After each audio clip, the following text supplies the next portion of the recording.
Wang Lin tinggal di sebuah penginapan di dalam kota selama 3 hari. Selama ini, banyak orang datang mengunjunginya.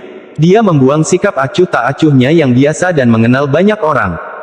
Sebagian besar kultivator jiwa baru lahir ini bukan berasal dari kota. Mereka datang untuk berpartisipasi dalam pertukaran rahasia. Pertarungan Wang Lin dengan pria botak menarik perhatian mereka semua. Bagaimanapun, kekuatan adalah yang terpenting di lautan iblis dan Wang Lin mampu dengan mudah mengalahkan pria botak itu. Tampilan kekuatannya inilah yang membuat semua kultivator Nas Chen Soul ini secara pribadi datang berkunjung. 3 hari telah berlalu dan sekarang adalah hari pertukaran rahasia. Pagi itu, seorang kultivator formasi inti datang dan dengan sopan memberi undangan kepada Wang Lin. Kemudian, kultivator formasi inti membawa Wang Lin ke toko. Setelah lelaki tua dari toko itu melihat Wang Lin, dia dengan cepat menjadi sangat hormat. Dia dengan hati-hati membawa Wang Lin ke dinding, lalu mengetuknya beberapa kali. Setelah itu, dindingnya beriak seperti air tenang yang baru saja dijatuhkan batu ke dalamnya. Setelah melakukan semua itu, dia mengeluarkan jubah dan memberikannya kepada Wang Lin. Wang Lin berdiri di sana, tapi tidak melangkah maju. Dia mengirimkan akal ilahi ke dalam. Dia menemukan ada ruang terpisah di dalam dengan loteng yang sangat indah. Ada 7 atau 8 kultivator di dalam, semuanya mengenakan jubah yang sama. Ada yang duduk sendiri, ada pula yang berbincang satu sama lain. Ketika Wang Lin mengirimkan akal ilahi, hanya seorang pria parubaya berpenampilan terpelajar yang membuka matanya. Sepertinya tidak ada orang lain yang memperhatikan indera ilahi Wang Lin. Pria terpelajar ini juga satu-satunya orang yang tidak mengenakan jubah. Ekspresi pria terpelajar itu tetap sama, tapi sedikit kejutan melintas di matanya. Wang Lin terkejut. Ketika dia memindai semua orang dengan indera ilahinya, dia menemukan bahwa semua orang yang hadir berada pada tahap awal Nas Chen Soul, semua orang kecuali orang terpelajar. Meskipun pria terpelajar itu sepertinya berada pada tahap awal Nas Chen Soul, pada kenyataannya, dia sudah berada di puncak tahap akhir Nas Chen Soul dan hanya satu langkah dari tahap Spirit Severing. Wang Lin tidak tahu teknik apa yang dikembangkan orang ini, tetapi jiwa dewa pria terpelajar itu harus sangat kuat untuk dapat mendeteksi Wang Lin. Setelah menarik akal sehatnya, Wang Lin mengambil jubah itu dan mengenakannya.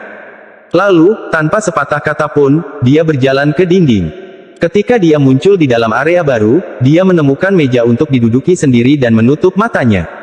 Tindakan ini segera menyebabkan beberapa kultivator yang ingin berbicara dengannya berubah pikiran.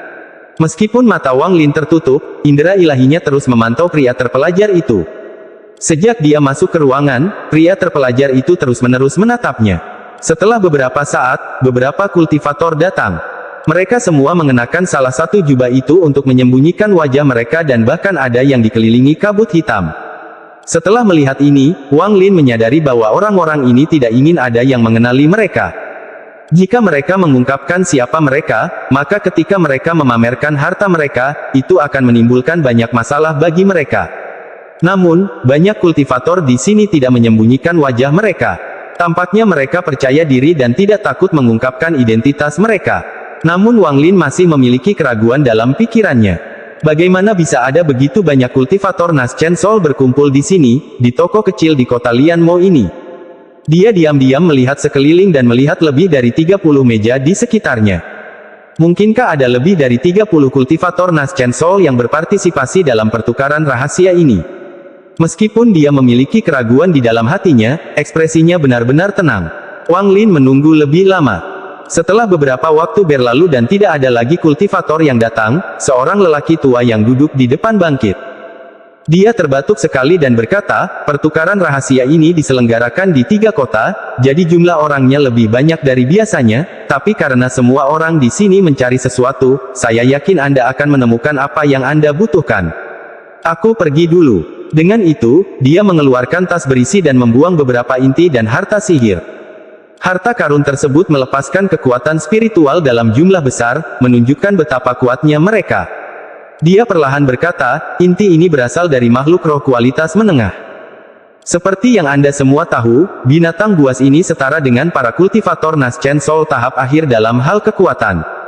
Harta ajaib ini semuanya terbuat dari tulang binatang roh kualitas menengah, terutama bel ini. Saya hanya akan mengambil batu roh untuk barang-barang ini. Barang-barang itu melayang di hadapan orang tua itu. Jika ada yang tertarik, mereka hanya perlu melambaikan tangan dan barang itu akan langsung terbang ke tangan mereka. Tidak ada yang takut ada orang yang mencuri dalam pertukaran rahasia ini. Bagaimanapun, ruangan ini memiliki batasan yang kuat. Jika ada yang berani mencuri dan lari, mereka hanya akan mencari kematian. Wang Lin memperoleh semua informasi ini dari orang-orang yang dia ajak bicara selama 3 hari terakhir. Saat dia mendengar bahwa pertukaran ini diselenggarakan oleh 3 kota, dia memahami bahwa tempat ini adalah ruang khusus. Pasti ada banyak toko yang tersebar di 3 kota dan para kultivator hanya perlu memilih salah satu dari mereka untuk masuk ke sini. Dengan begitu, keselamatan peserta akan terjamin. Setelah menunggu lama, seorang kultivator menukarkan batu roh dengan bel. Tidak ada orang lain yang mengajukan penawaran. Tak lama kemudian, giliran orang berikutnya. Perlahan, berbagai harta ajaib, pil, dan gulungan ditampilkan. Semuanya memiliki harga yang tinggi. Itu menunjukkan betapa berharganya barang yang dijual di sini. Salah satu dari barang-barang ini dapat ditempatkan di lantai tertinggi paviliun pemurnian harta karun dan dijual dengan harga yang sangat mahal. Sebagian besar kultivator di sini hanya bertukar.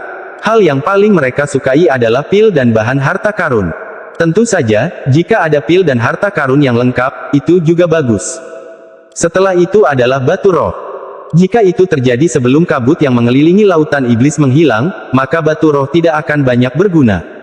Nilainya rendah karena hanya kadang-kadang dibutuhkan untuk kultivasi. Setelah kabut menghilang dan binatang buas mulai menutupi lautan iblis, orang-orang mulai semakin banyak menggunakan susunan transfer. Ada 2 jenis arai transfer.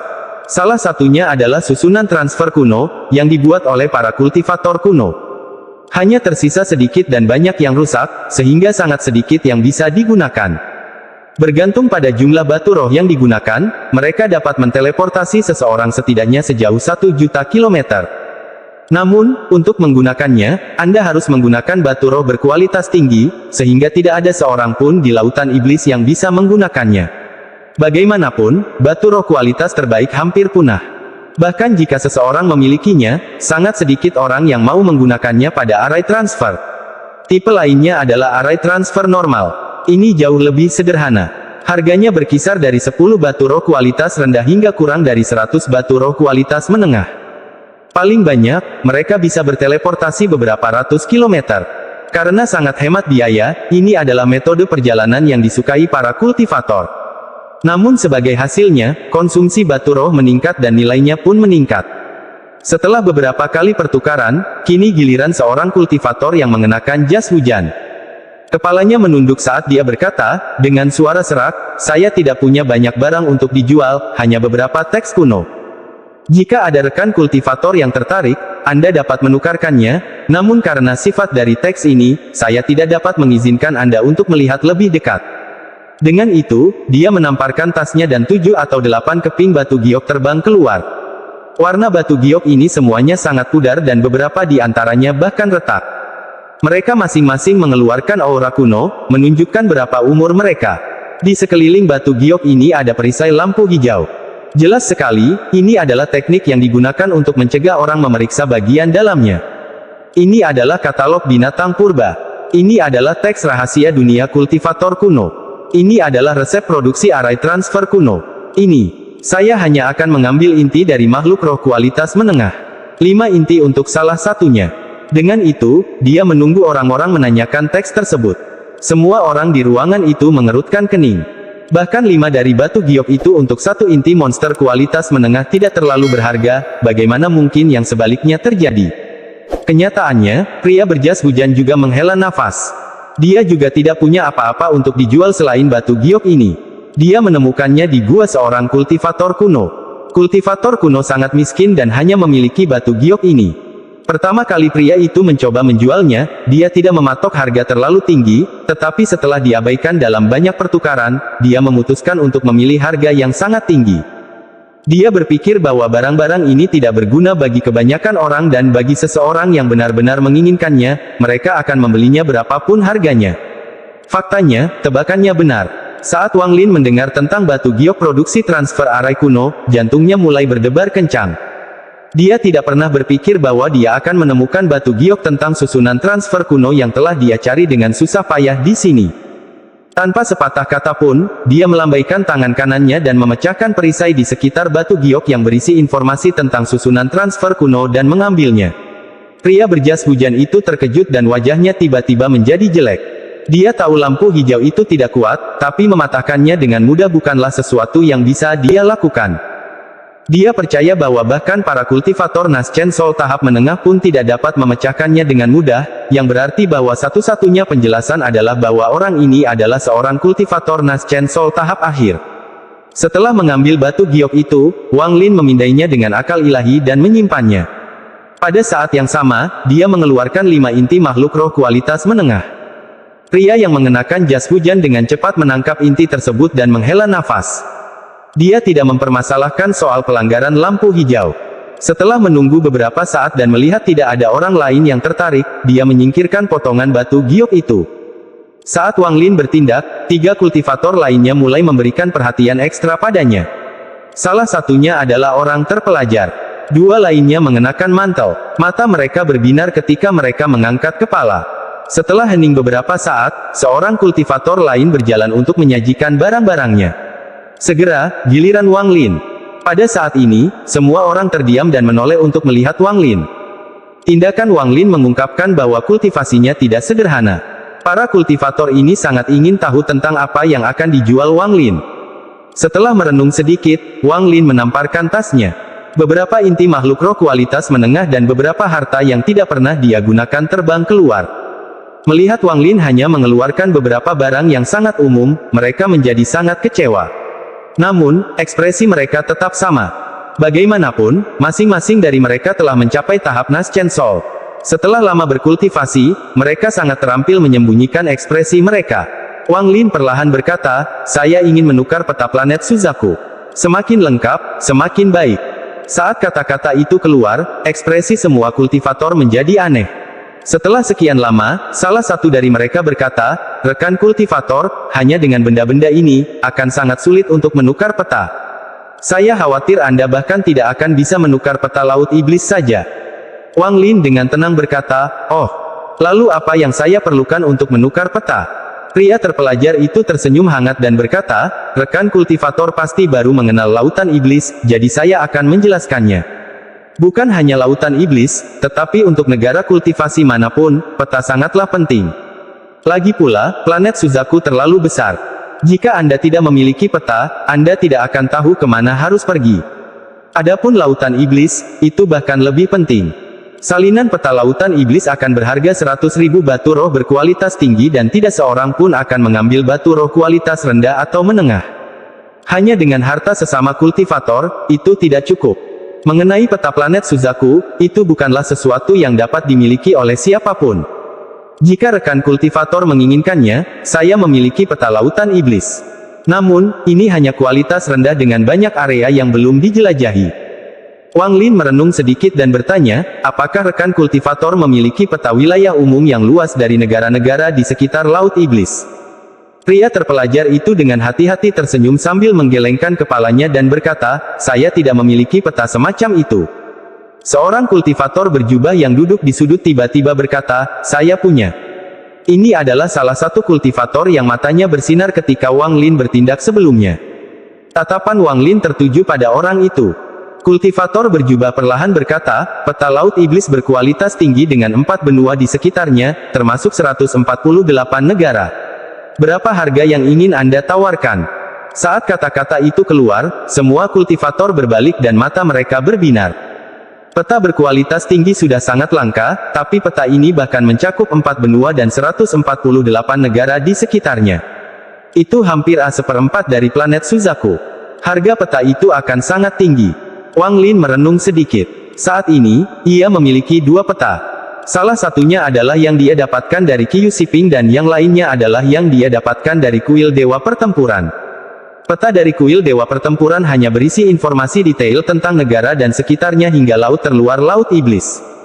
Lebih jauh dari itu, seperti lautan bagian dalam dari Lautan Iblis, sangat kabur dan beberapa susunan transfer bahkan tidak dipetakan. Sedangkan untuk wilayah di seberang Lautan Iblis, bahkan tidak ada tanda yang samar-samar, hanya barisan beberapa gunung. Ketika Wang Lin menganalisis peta, dia percaya bahwa Zhao ada di sisi lain, tapi itu hanya dugaan. Inilah mengapa dia tidak segera bertindak, tapi pergi mencari peta yang lebih lengkap. Wang Lin merenung sedikit dan bertanya, apa yang kamu inginkan? Kultivator mengirimkan pesan melalui akal ilahi. Rekan kultivator, jika Anda tidak terburu-buru, bagaimana kalau kita membicarakannya setelah pertukaran secara pribadi? Wang Lin memandang orang itu dan mengangguk. Semua orang menyadari apa yang terjadi dan tidak memperhatikan lagi. Namun, mereka semua sangat ingin tahu tentang apa yang akan digunakan Wang Lin untuk menukar barang berharga tersebut. 1 jam kemudian, pertukaran rahasia berakhir dan semua orang pergi. Wang Lin meninggalkan ruangan dan melepas jubahnya. Seorang pelayan wanita cantik sudah menunggunya di sana. Setelah melihat Wang Lin, dia dengan hormat berkata, "Senior, tuanku berkata dia ada pertemuan denganmu, jadi dia memintaku untuk membawamu menemuinya." Hati Wang Lin bergetar dan dia menjadi lebih waspada, namun ekspresinya tetap tenang. Dia memandang perempuan itu. Dia sudah tidak perawan dan baru berada pada tahap pertengahan pendirian fondasi. Namun, kekuatan spiritualnya sangat lemah. Dia jelas mencapai level ini melalui banyak obat-obatan. Hati Wang Lin sudah menebak-nebak situasinya. Di bawah bimbingan wanita itu, Wang Lin tiba di sebuah kediaman yang tidak mencolok di tengah kota. Dia berhenti di luar pintu dan berkata, "Senior, silakan masuk. Junior akan berjaga di sini." Wang Lin tidak mengatakan sesuatu yang sia-sia dan berjalan masuk. Dia telah mengirimkan akal ilahi ke dalam. Dia melihat seorang lelaki tua berhidung bengkok mengenakan baju merah. Dia sedang duduk di sana dengan teko teh hijau di sampingnya. Ketika lelaki tua itu melihat Wang Lin masuk, dia tertawa dan berkata, "Ayo duduk, rekan kultivator. Ini adalah teh berkualitas tinggi dari negara Hoven. Saya membuat teh ini khusus untuk menghibur teman-teman." Wang Lin menggenggam tangannya dan duduk di hadapan lelaki tua itu. Dia bahkan tidak melihat tehnya, tetapi mulai memeriksa sekeliling. Dia dapat dengan mudah melihat bahwa lelaki tua ini berada pada tahap pertengahan Nas Chen Sol. Orang tua itu tidak keberatan dan secara pribadi menuangkan 2 cangkir teh. Dia menyesap tehnya dan berkata, "Siapa nama rekan kultivator?" Wang Lin tersenyum dan berkata, "Wang Lin." Orang tua itu meletakkan cangkirnya dan tersenyum lembut. "Rekan kultivator Wang, nama saya Zhou Wude." Wang Lin tertegun saat melihat pria tua itu. Orang tua itu melihat ekspresi Wang Lin dan bertanya, "Apakah rekan kultivator Wang pernah mendengar tentang saya?" Wang Lin menggelengkan kepalanya dan dengan tenang berkata, "Tidak, hanya saja rekan kultivator itu memiliki nama yang sama dengan teman saya, jadi saya tersesat sejenak di sana." Orang tua itu tertawa terbahak-bahak, tapi diam-diam berpikir, apa maksud orang ini? Apakah dia sengaja bertindak seperti ini untuk mengacaukanku? Orang tua itu tidak mengerti apa yang dipikirkan Wang Lin, tapi dia tertawa dan berkata, "Jika ada kesempatan, saya ingin bertemu orang ini." Dengan itu, dia menamparkan tasnya. Dia mengeluarkan tas berisi pegangan dan berkata, "Rekan kultivator Wang, ini adalah peta yang saya bicarakan. Saya akan menampilkannya kepada Anda. Setelah Anda memeriksanya dan memastikan tidak ada masalah, kita bisa membicarakan kesepakatan kita." Batu giok itu mengeluarkan cahaya lembut saat lelaki tua itu mengirimkan sedikit kekuatan spiritual. Segera, batu giok itu menampilkan peta raksasa di hadapan Wang Lin. Peta ini sangat detail. Ia bahkan memiliki penjelasan rinci tentang tingkat kerusakan masing-masing susunan transfer kuno. Itu juga memiliki rincian situasi di sekitar setiap area dan bahkan nama semua jiwa yang baru lahir dan para kultivator yang lebih tinggi. Ini bukan fokusnya, tapi bahkan ada informasi rinci tentang kemana setiap susunan transfer kuno terhubung. Poin ini saja akan menyebabkan harga peta ini meroket. Yang membuat Wang Lin semakin heboh adalah adanya beberapa detail tentang kekuatan masing-masing negara. Bahkan ada beberapa catatan rinci tentang ranjau dan sarang binatang buas. Hasilnya, peta ini menjadi sangat berharga. Jika semua hal ini tidak cukup menggoda bagi Wang Lin, maka ini sangat mengejutkannya. Lingkungan sekitar lautan iblis tidak hanya memiliki 2 benua seperti peta yang dia dapatkan dari kuil dewa pertempuran, tetapi 4 benua. Di peta, dengan jelas terlihat 4 benua yang mengelilingi laut iblis. Di benua sebelah kiri, dia bisa melihat kata yang sangat kecil, Zhao. Orang tua itu dengan santai menunjuk ke suatu lokasi di peta. Peta itu tiba-tiba menghilang dan menunjukkan area yang ditunjuk lelaki tua itu. Keseluruhan peta tampak seperti seseorang sedang melihat lokasi itu dari pandangan mata burung. Kemudian, lelaki tua itu melambaikan tangan kanannya dan petanya menghilang. Dia memasukkan kembali batu giok itu ke dalam tasnya dan menatap Wang Lin.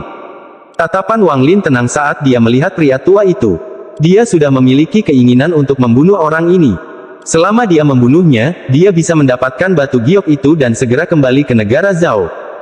Orang tua itu segera mundur beberapa langkah dan berkata, "Rekan kultivator, batu giok ini sangat tua dan mudah pecah.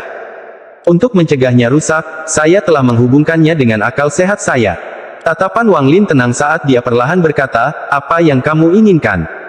Orang tua itu mengatupkan giginya dan berkata, "Selama kamu membantuku membunuh satu orang, aku akan memberimu batu giok ini." Cahaya dingin melintas di mata Wang Lin. Dia bertanya, "Tingkat kultivasi apa?"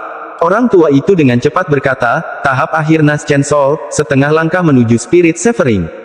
Wang Lin berdiri dan dengan tenang berkata, "Sekarang, memimpin." Orang tua itu tercengang. Setelah ragu-ragu beberapa saat, dia berkata, "Oke. Rekan kultivator Wang, ikuti saya." Dalam sekejap mata, keduanya meninggalkan kota Lianmo. 3.000 km dari kota ada sebuah cekungan. Setelah beberapa saat, keduanya tiba di tempat itu. Wang Lin menyebarkan akal ilahi dan mencibir di dalam hatinya. Dia sudah menyadari ada sesuatu yang tidak beres. Orang tua itu sepertinya sudah mengenalnya dengan baik. Petugas wanita itu segera menghampirinya saat mereka bertemu. Dia sudah mengira ada skema di balik semua ini. Wang Lin dengan sengaja menggunakan teman dengan frasa nama yang sama untuk menguji lelaki tua itu, dan dengan akal sehatnya yang kuat, dia menyadari bahwa emosi lelaki tua itu sedikit bingung. Melihat keadaan sekarang, itu persis seperti prediksinya. Di bawah baskom ada formasi yang menyembunyikan 4 kultivator Nas Chen Soul. Wang Lin dengan tenang berkata, "Sangat disayangkan pria botak itu meninggal, atau kalian berenam bisa dengan sempurna menggunakan formasi no escape killing." Ekspresi pria berhidung bengkok itu tiba-tiba berubah, dan pada saat itu, alam ji milik Wang Lin bergerak. Orang tua itu bahkan tidak punya waktu untuk memecahkan batu gioknya. Dia hanya bisa melihat lampu merah di depannya. Episode 232 Sarung Pedang. Orang tua itu mendengar kata-kata Wang Lin dan terkejut. Dia berbalik dan melihat deretan kilat merah. Itu adalah hal terakhir yang dilihatnya dalam hidupnya. Alam ji melesat dan langsung menghancurkan tubuh lelaki tua itu. Saat jiwa baru lahirnya hendak melarikan diri, telapak tangan Wang Lin mengenai dada lelaki tua itu. Gelombang energi spiritual memasuki tubuh lelaki tua itu, menjebak jiwa yang baru lahir di dalam. Orang tua itu hanya bisa menyaksikan Wang Lin mengambil Nas Chen Soul-nya dan melahapnya. Di mata 4 orang yang bersembunyi di baskom, Wang Lin sekarang menjadi iblis. Membunuh seseorang demi jiwa baru lahirnya dan kemudian melahapnya secara langsung sepenuhnya bertentangan dengan keyakinan normal mereka. Harus dikatakan bahwa semua orang ini adalah kultivator iblis. Mereka telah melihat banyak orang dibunuh demi Nas Chen Soul mereka, namun mereka belum pernah melihat satu orang pun dimakan secara langsung. Mereka merasa bahwa Wang Lin adalah kultivator iblis sejati di sini. Keempat orang yang akan menyergap Wang Lin semuanya terguncang. Mereka segera meninggalkan baskom dan melarikan diri ke arah yang berbeda. Tapi keempatnya memutuskan untuk mengganggu Wang Lin. Tanpa Wang Lin bergerak, alam ji miliknya segera mengejar mereka berempat dan membunuh mereka. Wang Lin menggunakan banyak Nas Chen energi agar alam ji-nya membunuh 5 orang berturut-turut. Dia dengan cepat meraih jiwa baru lahir dari 4 kultivator dan melahapnya. Taktik dewa kuno dengan cepat menyerap jiwa yang baru lahir.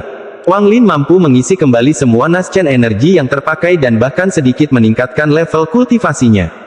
Setelah itu, Wang Lin mengumpulkan semua tas milik mereka dan membukanya satu per satu. Pertama, Wang Lin memeriksa untuk memastikan bahwa peta giok masih utuh dan menghela nafas. Meskipun ada beberapa harta ajaib di tas yang tersisa, hanya satu hal yang menarik perhatian Wang Lin. Saat dia melihat benda ini, energi spiritualnya bergetar seiring dengan emosinya. Setelah beberapa saat, dia menjadi tenang sambil menatap benda di tangannya. Itu adalah sarung pedang. Sarung pedang yang tampak normal. Sarung pedang memancarkan aura kuno. Wang Lin menarik napas dalam-dalam dan memperhatikannya dengan cermat. Ada ekspresi aneh di wajahnya. Sarung pedang ini terlihat persis seperti sarung pedang dulu, tapi dia tahu kalau ini bukan sarung pedang yang sama. Sarung pedang dari masa lalu telah disempurnakan oleh inti dingin Wang Lin, jadi jika dia memegangnya sekali lagi, dia akan mengetahuinya. Meskipun sarung pedang ini terlihat persis sama dengan yang dulu, Wang Lin tahu itu tidak sama.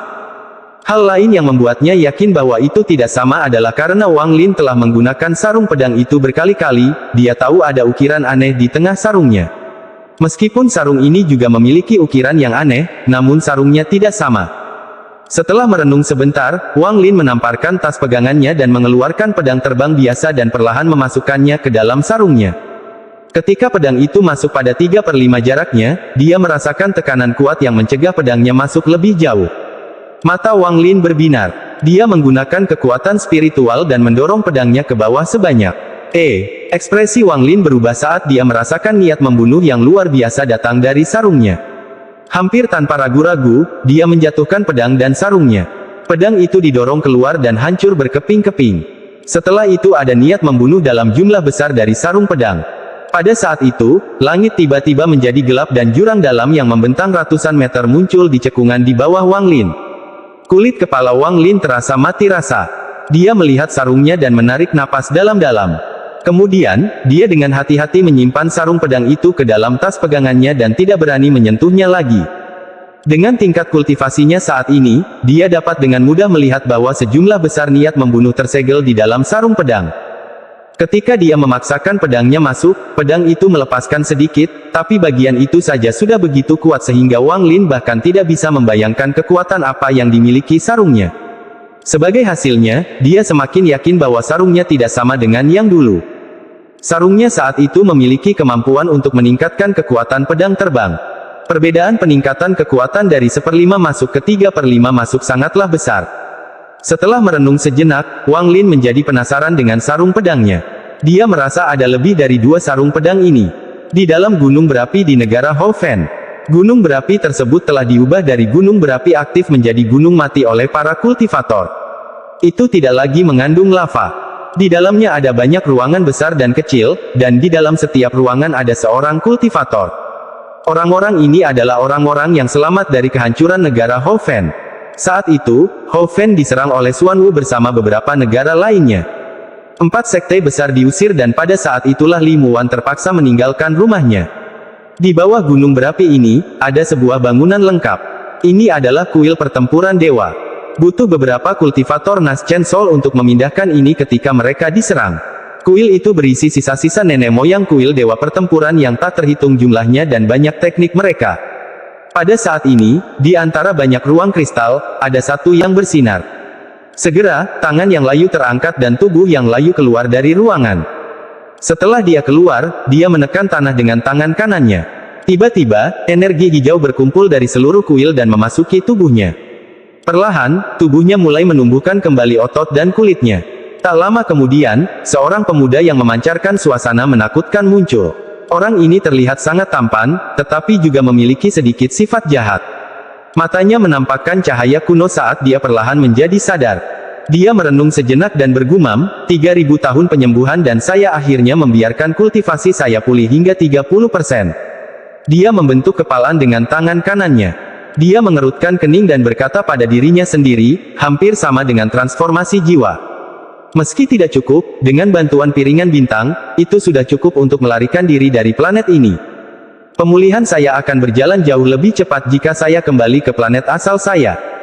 Dia menarik napas dalam-dalam dan menepuk pinggangnya, tetapi ekspresinya tiba-tiba berubah aneh karena dia tidak mengenai apapun. Dia melihat ke pinggang ini dan tertegun sejenak sebelum wajahnya menjadi gelap. Tanpa berkata apa-apa, dia melambaikan tangannya dan layar kristal muncul di hadapannya. Gambar di layar terus bergerak hingga berhenti sejenak. Adegan ini dengan jelas menunjukkan Wang Lin memasuki ruangan ini dan mengambil tas pegangannya. Pemuda itu menatap Wang Lin di gambar. Dia menutup matanya dan menyebarkan akal sehatnya. Saat kesadaran ilahinya menyebar, dia bisa merasakan fluktuasi energi spiritual dari tas pegangannya. Dia membuka matanya dan tubuhnya menghilang dari kamar. Dia muncul kembali di langit di atas lautan iblis dan berteriak, teknik pencarian jiwa hantu. Tiba-tiba, lampu hijau yang tak terhitung jumlahnya keluar dari tubuhnya. Masing-masing lampu hijau berubah menjadi bentuk yang sama dengan pemuda dan menyebar. Tubuh pemuda itu menghilang dalam sekejap. Adapun Wang Lin, dia saat ini berdiri di atas binatang nyamuk itu. Dia memegang sepotong batu giok di tangannya. Giok ini adalah yang berisi peta. Wang Lin sangat cemas. Dia berharap bisa meningkatkan kecepatannya sebanyak 10x, 100x, 1000x. Dia berharap bisa segera kembali ke negara Zhao. Tapi kenyataannya sangat kejam. Setelah dia mendapatkan petanya, dia menemukan bahwa dia berada sangat jauh dari negara Zhao. Jika ia hanya mengandalkan penerbangan, ia membutuhkan waktu beberapa tahun untuk mencapai negara asalnya. Ini jelas bukan yang diinginkan Wang Lin, jadi itu berarti dia harus menggunakan susunan transfer kuno. Hal baiknya adalah peta itu berisi informasi terperinci tentang susunan transfer kuno, jadi setelah menghabiskan beberapa waktu, Wang Lin memetakan rute untuk dirinya sendiri untuk kembali ke Zhao. Pada rute ini, ia harus melewati 3 susunan transfer kuno. 1 di Lautan Iblis dan 2 di benua tempat Zhao berada. Arah yang dituju Wang Lin adalah arah susunan transfer kuno. Peta tersebut mengatakan bahwa integritas susunan transfer tidak tinggi, tetapi masih dapat digunakan. Namun, Wang Lin tidak yakin berapa umur informasi di peta ini atau apakah susunan transfer kuno masih ada atau bahkan masih bisa digunakan. Dengan mengingat pertanyaan-pertanyaan ini, Wang Lin mendesak binatang nyamuk di bawahnya untuk bergerak lebih cepat. Susunan transfer kuno ini berada di tepi laut dalam, jadi dia menemukan banyak binatang buas di jalan. Dia telah bertemu dengan beberapa binatang buas berkualitas tinggi dan bahkan binatang buas yang terpencil. Untunglah indera ilahinya begitu kuat. Dia selalu mendeteksi mereka sebelumnya dan mengelilinginya. Sebulan setelah perjalanan tanpa henti Wang Lin, dia akhirnya tiba di barisan transfer kuno. Di bawahnya ada dataran yang ditutupi oleh banyak tumbuhan bawah air. Setelah dipelihara oleh hujan hitam, tanaman berevolusi menjadi binatang buas dan kekuatan serangan mereka meningkat pesat. Mereka merentangkan daun merahnya dan melambai-lambaikannya ke depan dan ke belakang. Dari atas, semuanya tampak sangat indah, tetapi Wang Lin menyebarkan akal sehatnya dan menemukan lautan tulang di bawah tanaman. Ada tulang-tulang kultivator dan binatang buas di bawah mereka. Wang Lin merenung sejenak. Ketika dia menyebarkan akal sehatnya, dia menemukan susunan transfer. Dia melompat dari punggung binatang nyamuk itu dan tiba di barisan transfer kuno dalam sekejap mata. Wang Lin mengerutkan kening. Terlalu banyak daun merah yang tumbuh di sini. Tidak hanya menutupi sebagian dari susunan transfer, ada beberapa tanaman yang telah berakar di dalam susunan transfer. Ini berarti susunan transfer pasti mengalami kerusakan. Matanya berbinar. Dia melambaikan tangannya dan pedang hitam terbang seperti kilat hitam menuju tanaman di tanah. Setiap kali ia memotong salah satu tanaman, tanaman tersebut akan mengeluarkan cairan berwarna merah seperti darah. Segera, seluruh tanah tertutupinya. Episode 233 berhenti.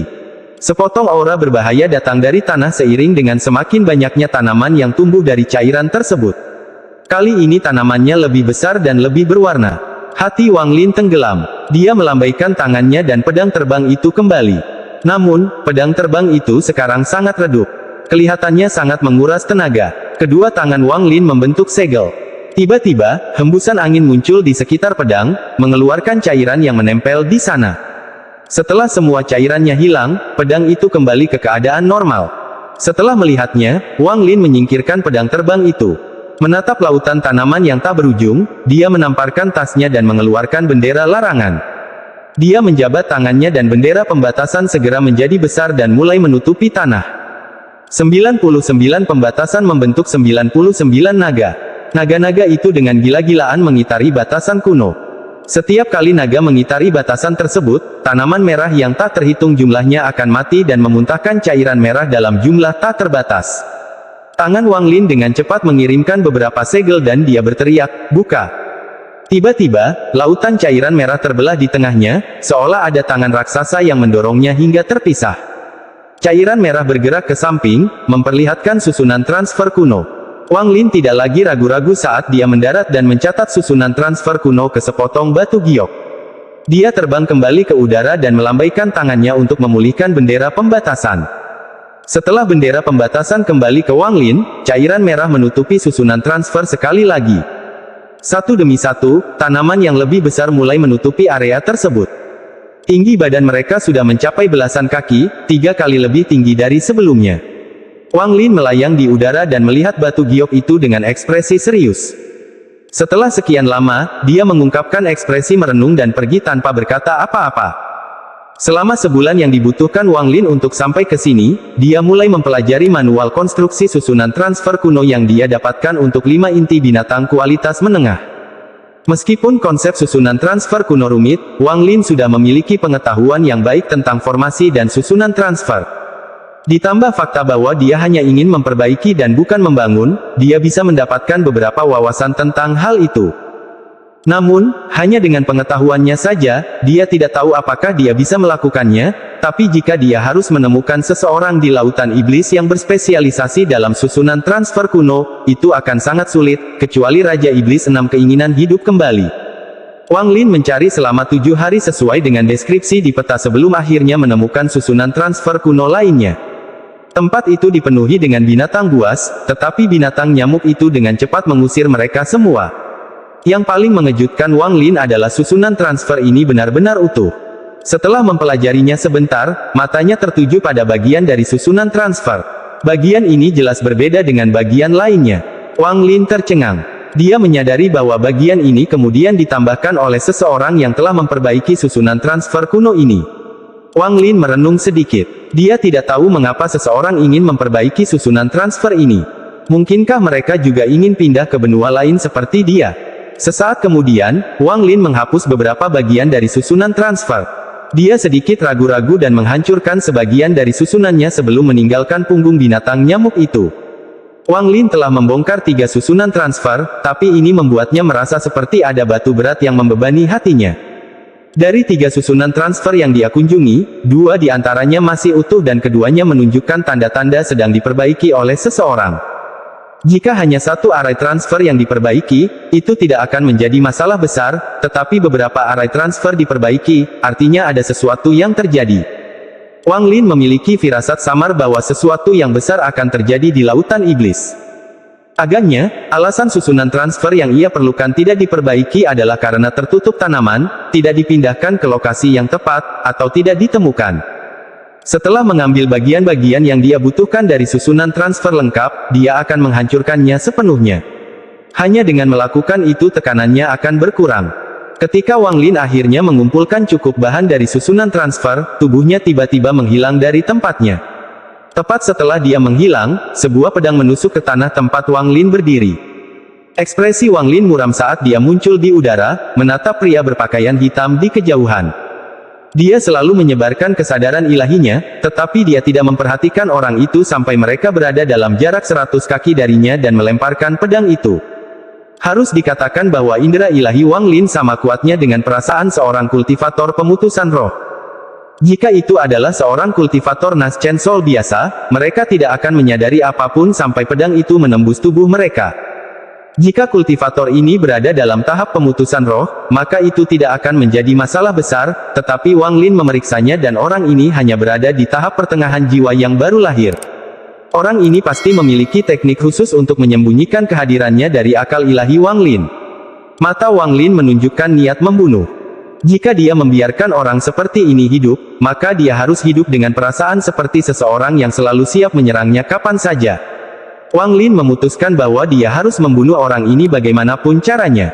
Dia segera mengaktifkan alam jinya tanpa mempedulikan jumlah Naschen energi yang harus dikeluarkan. Pria berpakaian hitam itu berusia parubaya, agak kurus, dan memiliki wajah yang tampak sangat kejam. Setelah melihat Wang Lin lolos dari serangan diam-diamnya, dia mengeluarkan stempel batu dari tasnya. Dia mengeluarkan suara gemuruh dan stempel batu itu mulai berputar. Itu tumbuh lebih besar di setiap putaran. Setelah mencapai ukuran gunung kecil, ia jatuh menuju Wang Lin.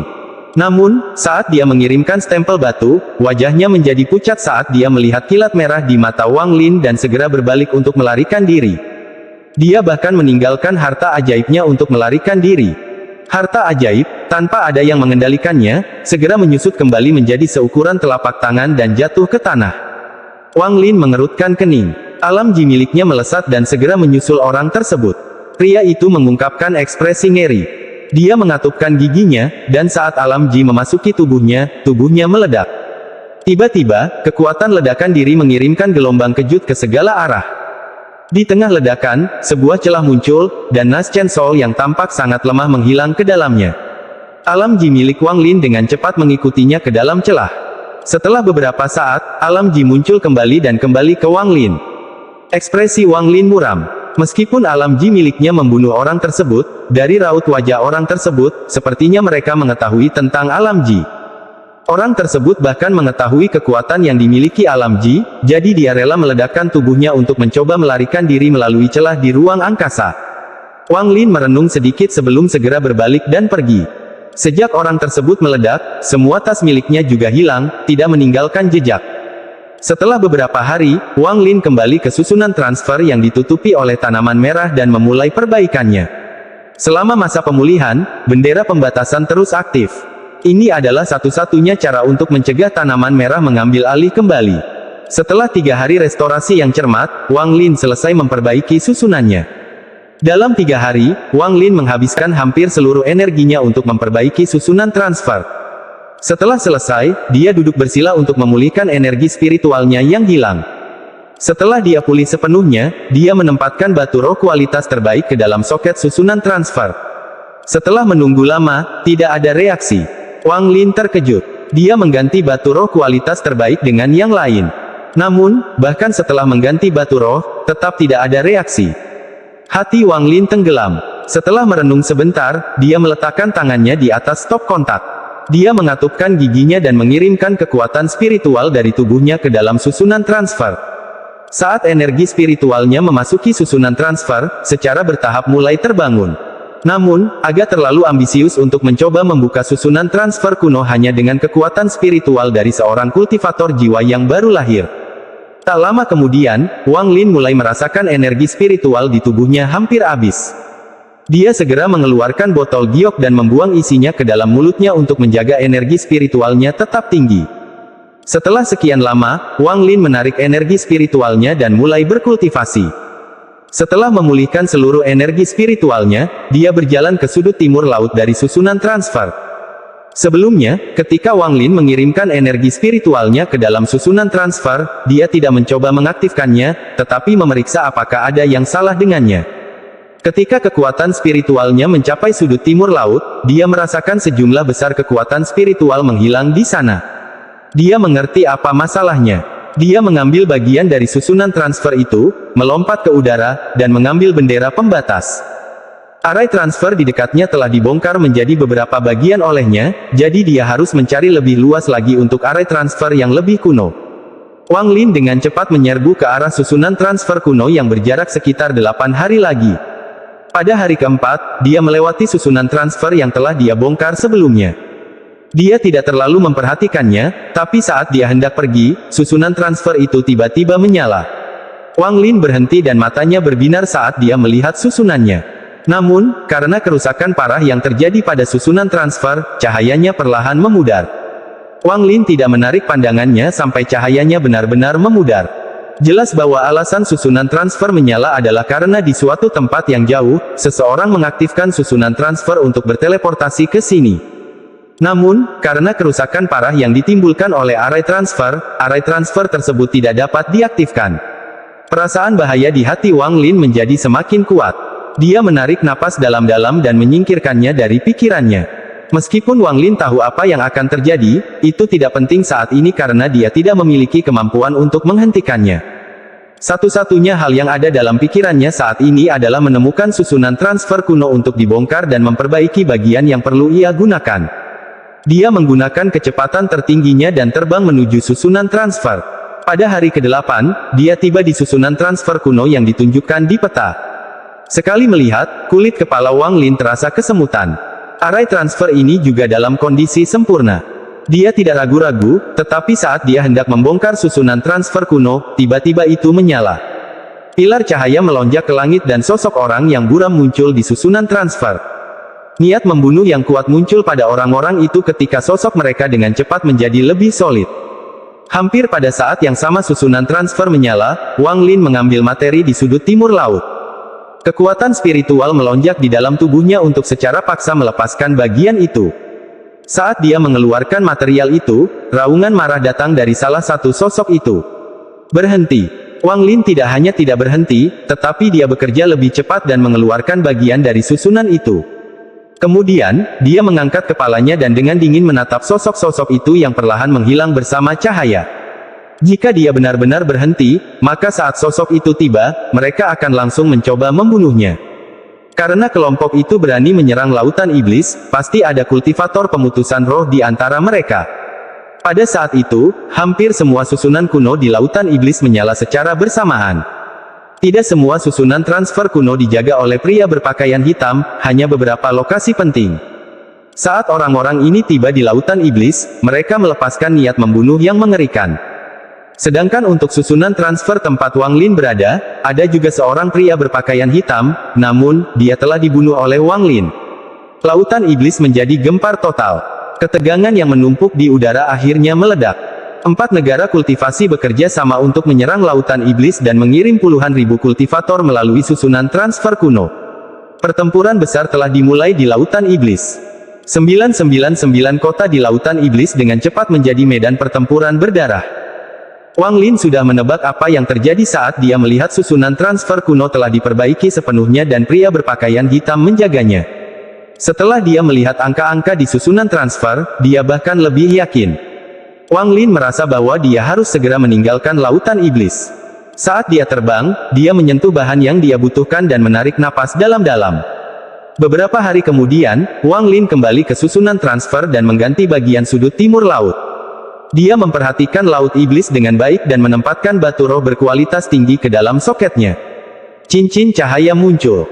Saat susunan transfer dibuka, Wang Lin mengirimkan segel, menyebabkan semua batasan pada bendera pembatasan meledak keluar. Bendera pembatasan dengan cepat membersihkan area tersebut, meninggalkan tanah yang tertutup cairan merah. Area transfer sepenuhnya terbuka dan sosok Wang Lin mulai menghilang perlahan. Tepat saat dia hendak menghilang, dia melambaikan tangannya dan bendera pembatas kembali padanya. Setelah dia menghilang, cairan merah segera menutupi susunan transfer dan tanaman setinggi puluhan kaki mulai tumbuh. Terlalu banyak tanaman. Dengan suara retakan, susunan transfernya pecah dan lebih banyak tanaman tumbuh di celahnya. Pada titik ini, bahkan dengan peta, sulit untuk mengatakan bahwa tempat ini berisi susunan transfer kuno.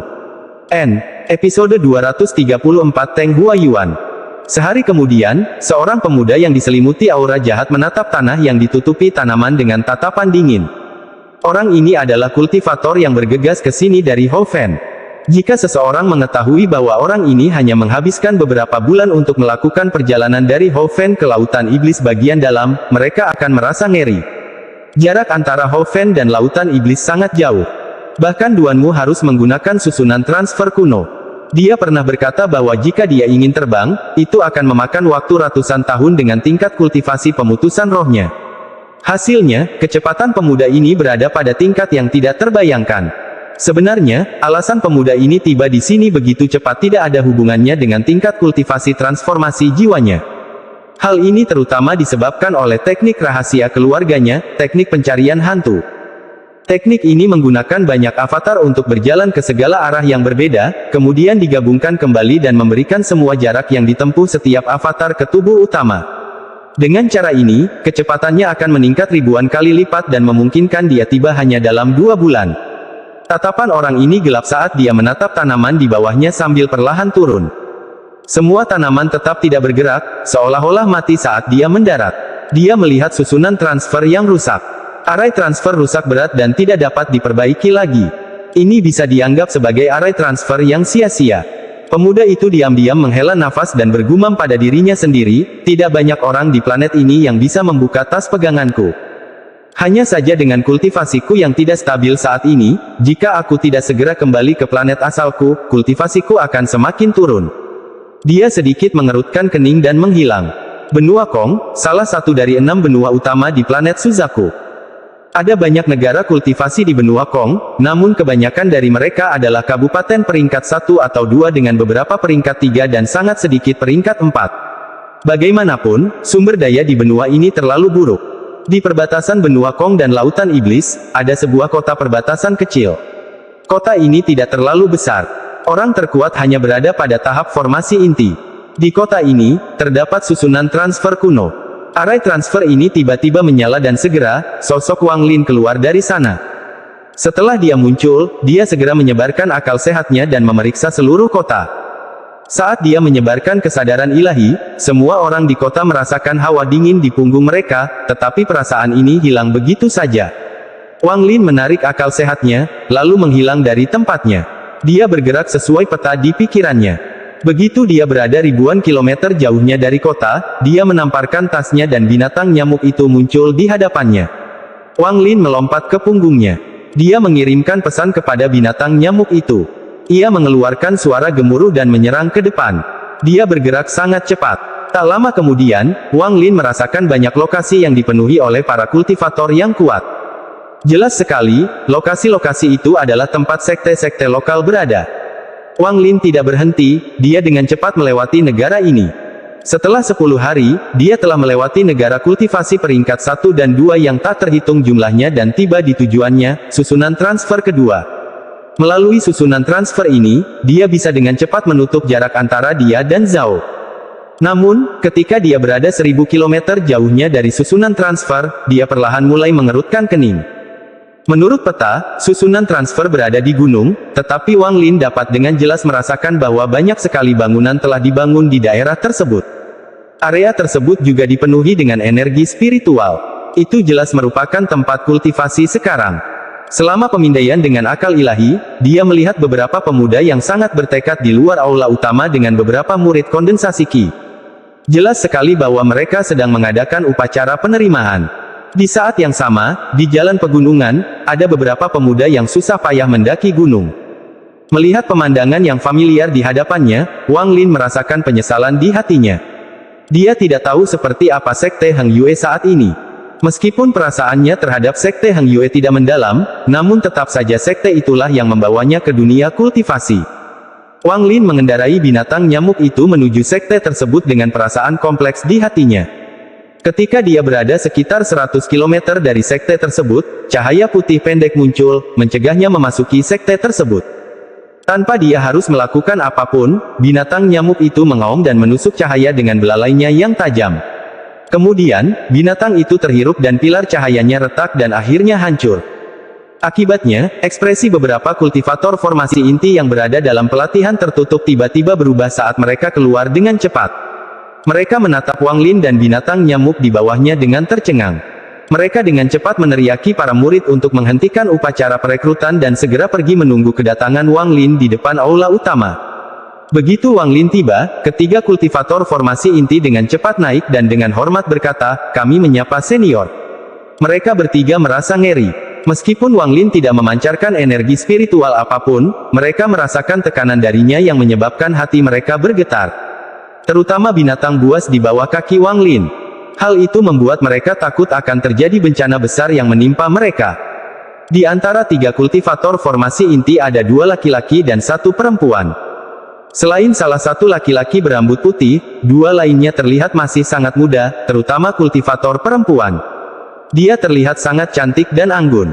Namun, Anda tidak bisa menilai seorang kultivator dari penampilannya. Lihat saja Wang Lin. Meski terlihat seperti remaja, usianya sudah lebih dari 400 tahun. Ekspresi Wang Lin tenang saat dia mengamati ketiganya dan bertanya, "Sekte apa ini?" Orang tua di antara ketiganya dengan cepat dan penuh hormat menjawab, "Senior, sekte kami bernama Ziyun. Jika senior membutuhkan sesuatu, kami akan melakukan yang terbaik untuk membantu." Wang Lin memandang orang itu dan dengan tenang berkata, "Dulu ada susunan transfer kuno di sini. Apakah masih ada?" Orang tua itu tercengang. Dia merenung sedikit dan berkata, "Senior, tidak ada susunan transfer kuno di sini." Saat dia selesai berbicara, dia merasakan hawa dingin merambat di punggungnya. Seluruh aura Wang Lin tiba-tiba berubah dingin saat dia perlahan berkata, "Apakah kamu yakin?" Dahi lelaki tua itu dipenuhi keringat dingin. Setelah berpikir sebentar, dia hendak berbicara, tetapi kultivator wanita yang anggun memotongnya dan berkata, dengan suara yang tajam, "Senior, apakah lokasi susunan transfer kuno berada di puncak gunung?" Tatapan Wang Lin tertuju pada kultivator perempuan. Meskipun penampilannya tidak bisa dibandingkan dengan Lim Wuan, dia masih cukup cantik. Terutama wajahnya yang seputih batu giok. Menghadapi tatapan Wang Lin, wajah perempuan itu sedikit memerah. Dia dengan cepat berkata, "Senior, jika susunan transfer itu ada di puncak gunung, maka junior akan mengetahuinya." Memimpin, Wang Lin terbang menuju puncak gunung. Wanita itu segera mengikuti. Dua kultivator formasi inti lainnya ragu-ragu sebentar, lalu mengikuti juga. Di bawah bimbingan wanita itu, mereka segera sampai di puncak gunung. Ada loteng besar yang dibangun di sini dengan lonceng tergantung di sudut bangunan. Lonceng berbunyi dengan nada yang sangat tajam dan indah. Setelah kultivator perempuan mendarat, wajahnya memerah saat dia berkata, "Senior, ini adalah rumah junior. Daerah ini awalnya bukan milik Sekte Ziyun. Itu sebabnya kakak seperguruan senior tidak tahu tentang susunan transfer kuno. Junior menemukan jalan rahasia karena keberuntungan dan menemukan ada susunan transfer kuno di bawah gedung." Wang Lin mengangguk. Sebelumnya, ketika dia memindai area tersebut dengan akal ilahi, dia memeriksa area ini, tetapi tidak menemukan apapun. Sekarang, saat memeriksanya dari jarak dekat, dia memindai dengan akal sehatnya dan segera menemukan fluktuasi kecil energi spiritual di bawah tanah. Jelas sekali, seseorang menggunakan teknik untuk menyembunyikan array transfer. Dia sangat terkejut. Harus dikatakan bahwa menurut peta, ini hanyalah negara kultivasi peringkat 2, namun ada teknik yang hampir bisa menipu akal sehatnya. Di bawah bimbingan kultivator perempuan, mereka berjalan ke loteng. Saat dia masuk, ada aroma harum. Bagian dalamnya terlihat sangat anggun dan feminin. Tatapan Wang Lin menyapu seluruh ruangan. Pandangannya tertuju pada layar sebentar, tapi dia segera menariknya. Wajah kultivator perempuan itu semakin memerah. Dia memanfaatkan momen sebelum dua saudara seperguruan seniornya berjalan ke pintu untuk mendekati layar dan menyingkirkan pakaian dalam yang hampir transparan yang tergantung di layar. Dia menundukkan kepalanya, wajahnya merah, dan tidak berani menatap Wang Lin. Wang Lin berpura-pura tidak melihat apapun. Di bawah bimbingan kultivator wanita, mereka berjalan menuju barisan transfer. Meskipun dia terlihat sangat tenang, Wang Lin selalu waspada. Jika ada sesuatu yang salah, maka dia akan bertindak tanpa ragu-ragu. Di bawah loteng, Wang Lin melihat susunan transfer kuno. Susunan transfer kuno tampak terawat dengan baik dan dapat digunakan. Dia mengeluarkan dua inti makhluk roh berkualitas rendah dan melemparkannya ke kultivator wanita. Dia berkata, "Saring pil dengan itu. Mereka akan membantu Anda dalam kultivasi Anda." Kultivator perempuan melihat intinya dan terkejut. Dia memperlihatkan ekspresi ekstasi saat dia merasakan gelombang energi spiritual di dalam diri mereka. Jika dia mengonsumsi pil yang disuling darinya, dia akan mampu mencapai tahap akhir formasi inti. Dia dengan hati-hati menerimanya dan memasukkannya ke dalam tas pegangannya. Kedua kultivator formasi inti tidak bisa membantu tetapi mengungkapkan ekspresi iri. Wang Lin melirik keduanya, lalu masuk ke barisan transfer. Dia melambaikan tangannya dan kabut menghalangi orang-orang di luar untuk melihat ke dalam. Kemudian, dia mengeluarkan batu roh berkualitas tinggi dan memasukkannya ke dalam soket. Array transfer menyala dan Wang Lin menghilang dari array transfer. Kultivator perempuan melihat susunan transfer yang kosong dengan sedikit kesedihan di hatinya. Tiba-tiba, dia teringat sesuatu dan wajahnya kembali memerah. Zhao berada di ujung benua Kong. Itu bukanlah negara yang besar. Faktanya, ukurannya hanya setengah dari Hoven. Meski ada urat nadi, namun produksinya sangat sedikit dan hanya cukup untuk menghidupi negara, sehingga meski terbuka untuk penambangan, penambangannya ada batasannya. Karena kelangkaan pembuluh darah roh, ramuan roh juga menjadi sangat langka. Dapat dikatakan bahwa Zhao adalah negara perbatasan yang sangat-sangat kecil. Saat ini, sekte nomor 1 di Zhao adalah sekte Xuan Dao dan leluhurnya, Punanzi, telah mencapai tahap akhir Nas Chen Sol bertahun-tahun yang lalu. Dalam 400 tahun ini, meskipun ia belum mencapai tahap pemutusan roh, tingkat kultivasinya telah meningkat pesat dan para kultivator Nas Chen Sol tahap akhir lainnya sama sekali bukan tandingannya.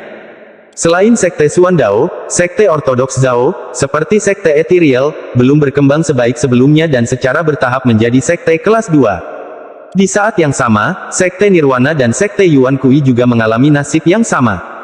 Karena keberadaan Punanzi, sekte mereka juga didorong ke kelas 2. Adapun sekte Iblis, sekte Jalan Surga, sekte He Huan, dan sekte Wu Feng, mereka telah melakukannya dengan lebih baik. Meskipun mereka tidak bisa dibandingkan dengan Punanzi, mereka lebih unggul dari sekte ortodoks. Hanya saja di bawah cengkeraman kuat Punanzi, sekte Iblis dan ortodoks Zhao berhenti saling bertarung. Meski masih ada beberapa konflik, namun semuanya merupakan konflik kecil yang tidak pernah menjadi konflik besar. Dapat dikatakan bahwa Zhao saat ini berada di bawah kendali penuh Punanzi, perlahan-lahan menuju negara kultivasi peringkat 4. Setelah Punanzi mencapai tahap pemutusan roh, menjadi peringkat 4 akan dengan mudah menjadi kenyataan. Selain sekte-sekte ini, beberapa orang terkenal telah muncul dalam 400 tahun ini. Seperti jenius sekte Xuandao, Wang Zuo. Orang ini hanya membutuhkan waktu 200 tahun untuk mencapai tahap formasi inti dan 400 tahun lagi untuk mencapai tahap akhir formasi inti. Kecepatan kultivasi seperti ini sangat jarang terjadi di Zhao. Di luar ini, semua sekte lain memiliki kejeniusan yang muncul, namun dibandingkan dengan keluarga Teng, mereka sama sekali tidak setara. Dalam 400 tahun terakhir, selain Punan Zi menjadi terkenal, orang terkenal lainnya berasal dari keluarga Teng. Nenek moyang keluarga Teng, Teng Huayuan, berada pada tahap awal Nas Chen Sol 400 tahun yang lalu. Kemudian, dengan bantuan Punan Zi, dia mencapai tahap akhir dari Nas Chen Sol dan menjadi salah satu kultivator terbaik di Zhao. Di Zhao, selama seseorang mencapai tahap Nas Chen Sol, mereka akan menerima banyak kekuatan dan status tinggi. Tentu saja, ini hanya jika mereka mendengarkan perintah Punan Zi. Punan Zi menetapkan aturan yang harus dipatuhi semua orang di Zhao. Mereka tidak boleh peduli dengan berapa banyak sumber daya yang mereka gunakan.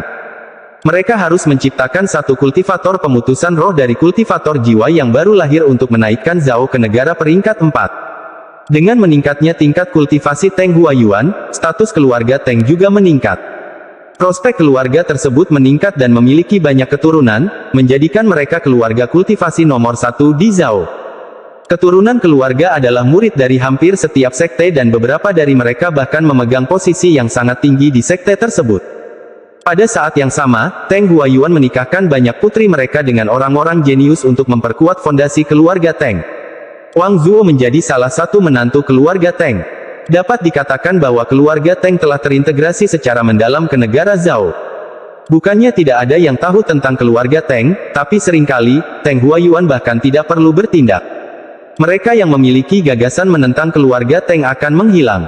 Mengenai apa yang dilakukan Teng Huayuan, Punan Zi tidak mempertanyakannya sedikit pun. Dia dengan sepenuh hati berinvestasi dalam mencoba masuk ke tahap pemutusan roh. Kota keluarga Teng telah diperluas 6 kali dalam 400 tahun terakhir. Sekarang kota itu menjadi kota besar yang dikenal di seluruh Zhao. Ada ruang rahasia 100 kaki di bawah kota keluarga Teng. Ruangan itu memiliki energi spiritual 10 kali lipat dari luar. Alasannya adalah karena ia berada di atas pembuluh darah roh. Meskipun pembuluh darah roh ini tidak besar, itu lebih dari cukup untuk kultivasi. Karena leluhur keluarga Teng mengetahui tentang urat nadi ini, dia menggunakan setiap kali kota berkembang untuk perlahan-lahan menggali ruangan untuk dirinya sendiri. Ini adalah sesuatu yang bahkan Punan Zi tidak mengetahuinya dan hanya sedikit anggota keluarga Teng yang mengetahuinya. Hanya ketika seseorang hendak membuat terobosan barulah mereka diizinkan menggunakan ruangan itu. Pada hari ini, di dalam ruang rahasia bawah tanah, seorang lelaki tua dengan kepala penuh rambut putih membuka matanya, memperlihatkan tatapan tajam. Alis orang ini dirajut. Saat dia berkultivasi, dia tiba-tiba merasakan haus darah. Perasaan ini menyebabkan energi spiritual di tubuhnya menjadi kacau. Orang tua itu merenung sedikit. Tangan kanannya membentuk segel dan mengeluarkan cahaya putih yang melayang di hadapannya. Dia dengan cepat mengucapkan beberapa kata rumit dan segera, cahaya putih berkedip dan bergetar di hadapannya. Lambat laun, ekspresinya menjadi semakin serius saat dia melihat ke arah cahaya. Tapi pada saat itu, cahaya putih bergetar hebat. Itu di luar kendalinya dan menghilang tanpa jejak. Wajah lelaki tua itu tiba-tiba menjadi muram. Dia bergumam pada dirinya sendiri, aneh, bahkan teknik pendeteksi roh Punan Zi pun tidak mampu mengetahui dari mana rasa haus darah itu berasal. Dia merenung sedikit dan cahaya dingin melintas di matanya. Dia berpikir, dengan tingkat kultivasi dan koneksi saya saat ini di Zhao, bahkan jika pemilik haus darah ini datang ke sini, saya dapat dengan mudah menyingkirkannya. Orang ini adalah nenek moyang keluarga Teng yang membunuh Wang Lin, simbol keluarga Teng, Teng Huayuan. Berkat berjalannya waktu, dia tampak lebih tua. Meski tingkat kultivasinya lebih tinggi, dia jelas sangat berbeda dengan orang yang membuat Wang Lin meledak. Seluruh pribadinya terasa jauh lebih halus. Perasaan ini seperti seseorang yang senang berkelahi menjadi orang yang sangat licik dan licik dalam semalam. Ada perbedaan yang sangat mencolok. Dia menarik napas dalam-dalam dan menghilang dari ruang rahasia. Ketika dia muncul kembali, dia berada di dalam rumah leluhur keluarga Teng. Rumah leluhur keluarga Teng setinggi 3 lantai dengan ukiran naga di atasnya. Secara keseluruhan, terlihat sangat megah dan memancarkan gelombang energi spiritual. Ketika Teng Huayuan muncul, dia sampai di lantai 3. Di lantai 3 ada banyak sekali tablet dengan nama yang diukir di atasnya. Semua nama tersebut merupakan nama anggota keluarga inti Teng yang telah meninggal dunia. Tatapan Teng Huayuan menyapu tablet-tablet itu dan mendarat di salah satu tablet yang ada di rak paling atas. Tablet itu dengan jelas bertuliskan, Teng Li. Selama lebih dari 400 tahun terakhir, setiap kali dia merasa terganggu atau kesal, dia akan datang ke sini dan melihat tablet itu. Ini pada dasarnya telah menjadi salah satu kebiasaannya. Setelah sekian lama, dia melambaikan tangannya dan tablet itu terbang ke tangannya. Dia menyeka tablet itu dan bergumam pada dirinya sendiri, Li Er, kamu mati terlalu muda. Dengan bakatmu, jika kamu masih hidup, kamu pasti sudah berada di tahap Naschen Soul. Dia menghela nafas, mengembalikan tabletnya, dan berbalik untuk pergi. Pada saat itu, di luar kota keluarga Teng, 2 lampu pedang terbang menuju kota. 100 kaki dari kota keluarga Teng, kedua lampu pedang itu mendarat, memperlihatkan seorang pria dan seorang wanita. Pria itu berusia parubaya dan sedikit lebih tua, namun tetap terlihat sangat tampan. Dia jelas tampan dan mempesona di masa mudanya. Orang ini mengenakan jubah berwarna putih dan memiliki kesan seorang kultivator. Wanita itu tidak mempesona, namun memancarkan aura yang sangat anggun. Dia juga mengenakan jubah putih. Alisnya terkunci. Jelas sekali, dia mempunyai masalah dalam pikirannya. Pria parubaya itu mengangkat kepalanya dan memandang kota keluarga Teng ketika pandangan kompleks melintas di matanya. Wanita itu menghela nafas dan berbisik, Wang Zuo, sudah bertahun-tahun sejak hal itu terjadi. Bisakah kamu tetap tidak melepaskannya begitu saja? Parubaya itu terkekeh dan dengan lembut berkata, lepaskan. Jika saya bisa melepaskan dendam karena membunuh ibu, ayah, dan seluruh klan saya, maka saya, Wang Zuo, bukanlah manusia. Wanita itu merenung sedikit dan berbisik, saya kembali hanya untuk menemui adik perempuan saya. Dalam 3 hari, kami akan berangkat. Dalam 3 hari ini, tolong jangan impulsif, oke? Kamu bisa santai. Sebelum saya memiliki kekuatan untuk membunuh pencuri tua itu, saya tidak akan bertindak. Suara pria parubaya itu lembut dan setelah dia selesai berbicara, dia berjalan ke depan. Wanita itu diam-diam menghela nafas sambil segera mengikuti dan berjalan ke kota keluarga Teng bersama Wang Zuo. Saat wanita itu berjalan, dia berbisik, Wang Zuo, kamu tidak seharusnya menyalahkan masalah ini pada leluhur. Orang yang harus kamu benci adalah Wang Lin. Meskipun dia sudah mati, semua ini disebabkan oleh dia. Pria parubaya itu tiba-tiba berhenti. Dia berbalik dan berkata, kata demi kata, Teng Xiu Xiu, aku sudah bilang padamu untuk tidak pernah menyebut nama Wang Lin di depanku. Hari ini, saya memberi Anda satu peringatan terakhir. Jika kamu berani mengungkitnya lagi, jangan salahkan aku karena kejam. Wanita itu merenung sedikit dan tidak lagi berbicara, tetapi pergi ke kota keluarga Teng bersama Wang Zuo. Pada saat itu, di tepi Zhao, di sebuah lembah yang tidak diketahui, tiba-tiba ada kilatan cahaya terang. Perlahan, cahayanya memudar. Seorang pemuda berambut putih berjalan keluar dari lembah. Di dahinya ada bintang ungu. Dia melihat ke daratan di kejauhan dan kemudian berbelok ke arah timur. Dia berlutut dan melakukan koutou tanpa ampun beberapa kali. Niat membunuh yang menunjukkan kebencian selama 400 tahun lebih melintas di matanya saat dia bergumam, ayah, ibu, Taizu kembali. Kali ini, aku akan membuat sungai darah mengalir di Zhao. Jika aku melanggar sumpah ini, biarkan jiwaku hancur. Sambaran petir melintas di langit, mengirimkan gelombang guntur. Dalam gelombang derasnya tetesan air hujan, lapisan kabut terbentuk. Episode 235 karena namanya Teng.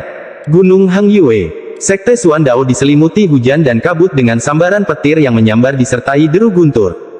Dedaunan mengeluarkan suara letupan saat hujan turun. Di malam hujan ini, seorang pemuda berambut putih berjalan perlahan melewati hutan.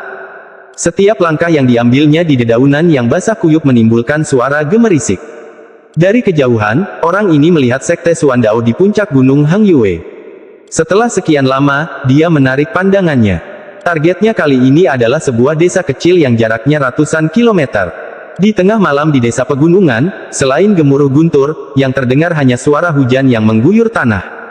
Tentu saja akan terdengar suara teriakan dari beberapa anjing yang dipelihara oleh penduduk desa. Seolah-olah mereka ingin menentang cuaca ini. Namun, satu-satunya respons yang terdengar hanyalah guntur yang lebih keras. Seluruh desa gelap ketika pemuda berambut putih berjalan di sepanjang jalan utama, melihat pemandangan familiar bercampur dengan elemen asing. Matanya tidak lagi dipenuhi rasa dingin, tetapi rasa melankolis. Kemurungan ini bahkan bisa mencairkan es karena dipenuhi dengan cinta kekeluargaan yang tak terbayangkan. 400 tahun telah berlalu dalam sekejap. Meski tampaknya tidak lama bagi para kultivator, namun bagi orang biasa, hal itu sudah terjadi selama beberapa generasi. Seluruh rumah di desa tersebut telah dibangun kembali oleh keturunannya dan kini terlihat berbeda dari sebelumnya. Orang ini adalah Wang Lin. Dia melihat sekeliling rumah-rumah di desa. Pandangannya terhenti pada salah satu rumah, teringat dulu di sana ada sebuah pohon besar. Ia sering membaca buku dan bermain bersama teman-temannya di bawah pohon itu. Dalam sekejap mata, semua itu lenyap. Wang Lin diam-diam menghela nafas dan perlahan berjalan ke depan. Setelah beberapa saat, dia berhenti ketika dia menatap sebuah rumah yang sangat familiar. Tubuhnya mulai gemetar saat dia melihat ke arah rumah. Semua rumah lain di desa itu telah berubah, tapi rumah ini masih sama seperti dulu. Wang Lin menggigit bibir bawahnya dan membuka gerbang utama. Gerbang itu berderit saat dibuka. Dia menutupnya setelah dia masuk. Di halaman ada meja kayu dengan beberapa kursi kayu kecil di bawah emperannya. Wang Lin diam-diam menyaksikan pemandangan itu saat air mata jatuh dari matanya. Setelah sekian lama, Wang Lin berjalan ke rumah, membuka pintu, dan melangkah masuk. Segalanya tetap seperti yang diingatnya, seolah tidak ada yang berubah. Saat ini, Wang Lin merasa semua yang terjadi dalam 400 tahun terakhir adalah mimpi dan dia baru saja bangun. Orang tuanya tidak lagi mati dan jiwa mereka tidak berada di dalam mutiara penentang surga. Mereka ada di dalam rumahnya dan mereka pergi tidur di malam hujan ini. Namun, dengan akal sehatnya, dia tahu bahkan tanpa menyebarkannya bahwa tidak ada seorang pun di dalam ruangan ini. Di tengah ruang utama, Wang Lin melihat dua tablet peringatan, satu di atas yang lain. Yang di atas berbunyi, Wang Tianshui, Zhou Tingsu. Tablet bagian bawah bertuliskan, putra tertua, Wang Lin. Di bawah dua loh peringatan ada pembakar dupa dengan beberapa dupa yang tidak terpakai di sebelahnya. Mata Wang Lin dipenuhi kesedihan saat dia menyalakan 3 batang dupa dan menaruhnya di pembakar dupa. Dia perlahan berlutut di tanah. Dia tanpa ampun bersujud beberapa kali dan bergumam, anak tidak berbakti ini ada di sini untuk mempersembahkan dupa kali ini. Lain kali, aku akan membangun menara yang terbuat dari kepala keluarga Teng untuk orang tuaku. Aura niat membunuh keluar dari Wang Lin. Ruangan itu langsung menjadi lebih dingin daripada malam hujan di luar. Setelah selesai, dia merenung sejenak, lalu tiba-tiba bergerak dan menghilang dari tempatnya. Setelah beberapa saat, terlihat kereta kuda melaju menuju rumah dari desa pegunungan. Mengemudi kereta itu adalah seorang lelaki tua berjubah putih. Jelas sekali bahwa dia adalah seorang seniman bela diri di dunia fana. Dia menjentikkan cambuk di tangannya dan, dengan suara letupan, kudanya bergerak lebih cepat. Tanahnya tidak rata, menyebabkan kereta terus terombang-ambing, tetapi lelaki tua itu sepertinya terpaku pada kereta. Dia tetap tidak terpengaruh dan terkadang berteriak, "Ayo!" Tak lama kemudian, kereta itu mendekati rumah. Orang tua itu berteriak dan mengencangkan kendalinya. Kuda-kuda itu menjerit saat kaki depan mereka terangkat ke udara dan kereta berhenti di depan rumah Wang Lin. Orang tua itu melompat dari kereta dan dengan hormat membuka pintu.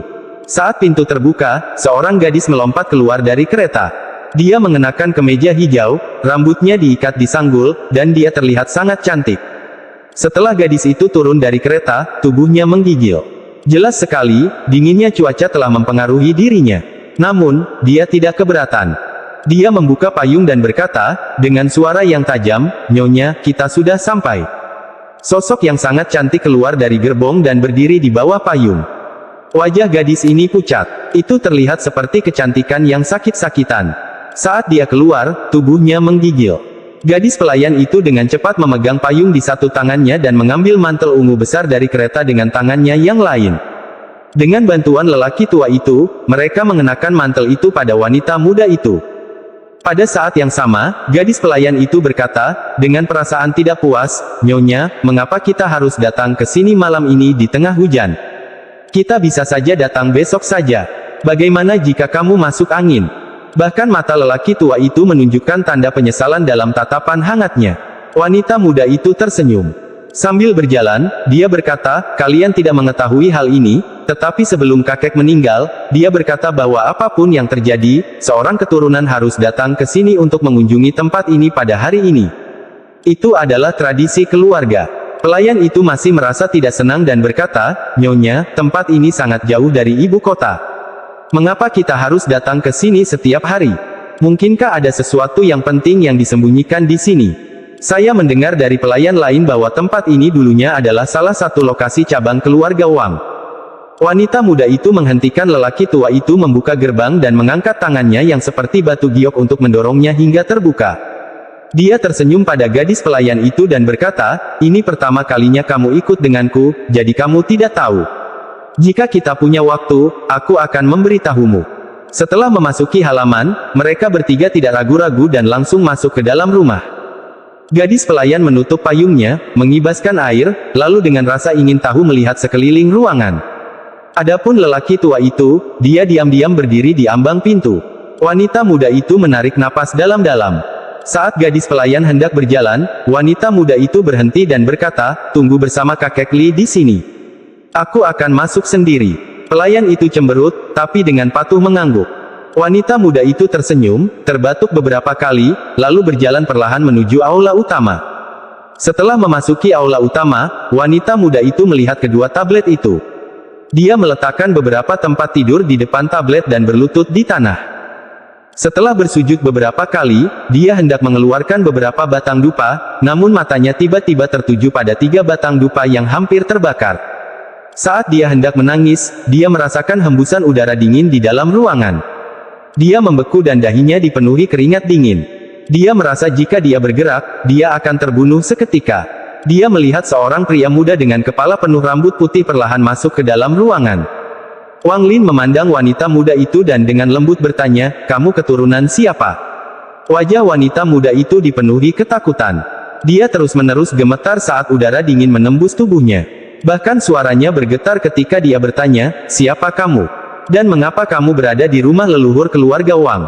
Wang Lin memandangi wanita muda itu. Dia melambaikan tangannya. Udara dingin di sekelilingnya menghilang dan digantikan oleh rasa hangat. Tubuh wanita muda itu terasa hangat saat dia mengungkapkan ekspresi terkejut dan menatap Wang Lin. Namun, dia diam-diam menggerakkan tangan kanannya dan menyentuh pinggangnya. Tiba-tiba, hembusan angin kencang yang diciptakan oleh kekuatan telapak tangan menyerbu ke dalam ruangan bersama lelaki tua itu. Namun, saat lelaki tua itu memasuki ruangan, dia merosot dan tertidur. Wajah wanita muda itu menjadi pucat. Wang Lin bahkan tidak melirik lelaki tua yang pingsan itu dan dengan lembut berkata, saya akan bertanya lagi, Anda keturunan siapa? Kenyataannya, saat dia melihat rumahnya, dia sudah curiga. Tidak mungkin rumah itu tetap sama tanpa ada yang merawatnya. Meskipun rumahnya tampak sama, namun telah dibangun kembali agar terlihat seperti sebelumnya. Wanita muda itu memperlihatkan ekspresi penuh tekad. Dia mengatupkan giginya dan berkata, ayah saya adalah Wang Yun. Karena kamu sudah mengikutiku ke sini, kenapa repot-repot menanyakan pertanyaan ini? Wang Lin mengerutkan kening dan bertanya, apa hubungan orang-orang yang namanya terukir di tablet ini denganmu? Itu adalah rumah leluhur dari saudara laki-laki leluhurku. Wanita muda itu sangat bingung. Jika dia adalah seseorang yang diutus oleh salah satu musuh ayahnya, mengapa dia menanyakan pertanyaan ini? Hati Wang Lin bergetar. Suaranya tidak lagi lembut. Ia malah sedikit gemetar ketika dia bertanya, siapa nama leluhurmu? Wanita muda itu sedikit ragu dan menjawab, nama leluhurnya adalah Tiantu. Dia merasa orang ini sangat aneh. Setelah Wang Lin mendengar nama itu, tubuhnya langsung bergetar. Dia bergumam, paman keempat. Berbicara tentang keluarga Wang, selain orang tua Wang Lin sendiri, orang yang paling dia sayangi adalah paman keempat. Setelah mendengar berita tentang paman keempat, dia menjadi bersemangat. Adegan paman keempat terulang di kepala Wang Lin. Setelah sekian lama, dia menghela nafas dan menatap wanita muda itu. Tatapannya dipenuhi dengan emosi yang kompleks, seperti yang terlihat ketika melihat keturunannya sendiri. Dia perlahan berkata, nenek moyangmu. Pada usia berapa dia meninggal? Ekspresi aneh di wajah wanita muda itu menjadi lebih dalam ketika dia menjawab, leluhur meninggal pada usia 98 tahun. Ketika dia berusia paruh baya, dia menarik perhatian seorang abadi dari sekte Piao Miao. Setelah turun gunung, dia memulai hidupnya di ibu kota dan menjadi salah satu pengikut keluarga kerajaan. Saat itulah fondasi keluarga Wang dimulai. Ada sedikit kelegaan di matanya saat dia bertanya, "Keempat, putra leluhurmu, Wang Hu, juga meninggal." Mata wanita muda itu terkejut ketika dia bergumam, "Bagaimana? Bagaimana kamu tahu tentang putra leluhur, Wang Hu?" 3 tahun setelah leluhurnya meninggal, dia juga meninggal. Waktu berlalu dan orang-orang datang dan pergi. Setelah Wang Lin mendengar tentang paman keempat, mentalitasnya mengalami perubahan. Setelah sekian lama, dia memandang wanita muda itu dan perlahan berkata, "Ada energi yin yang berbahaya di dalam tubuhmu. Apakah ibumu terluka saat dia mengandungmu?" Setelah mendengar kata-kata Wang Lin, pikiran wanita muda itu benar-benar kacau. Harus dikatakan bahwa jika Wang Lin memeriksanya dengan cermat dan mendapatkan beberapa petunjuk, maka masuk akal jika dia berhasil menebak beberapa rahasianya.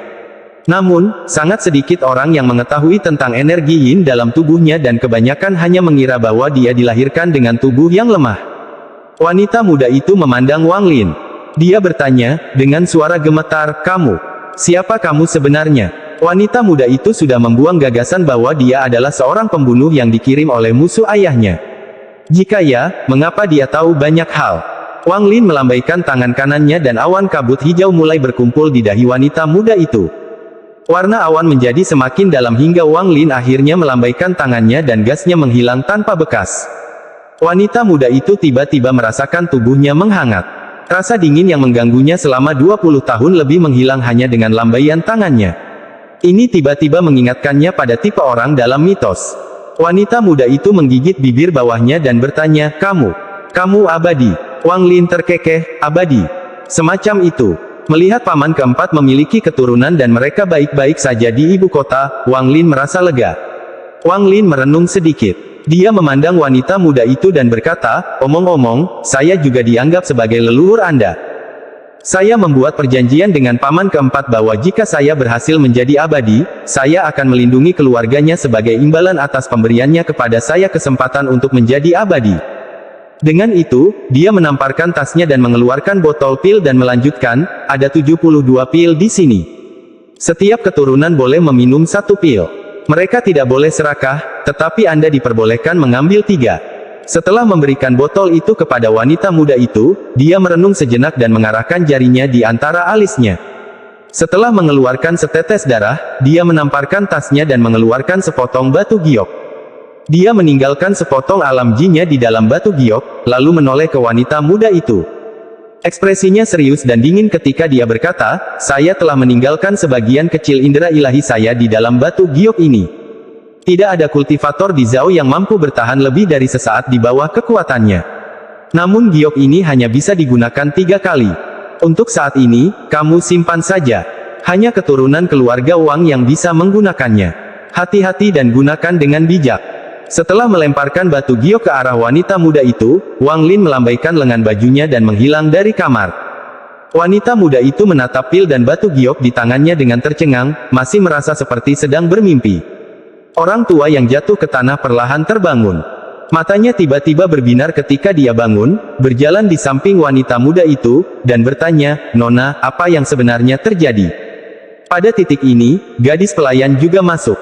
Hanya setelah melihat wanita muda itu baik-baik saja barulah dia menghela nafas. Wajahnya memerah saat dia berkata, "Nyonya, Cui Er terlalu lelah dan tidak sengaja tertidur."